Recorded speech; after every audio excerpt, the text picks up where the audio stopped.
Hello everyone, this is Taro Honso. Today, I'll show you how to use Felo's organization feature. Felo supports multiple organizations for one account, so that you can switch to the right contexts of different teams separately corresponding to your life, study, work and so on. How to use it.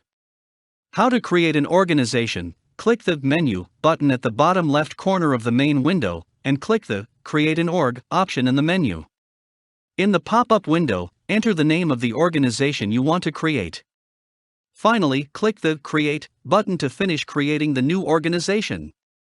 How to list and switch organizations. Click the Menu button at the bottom left corner of the Felo interface, and click the Switch Orgs button in the menu to check the organizations you have joined.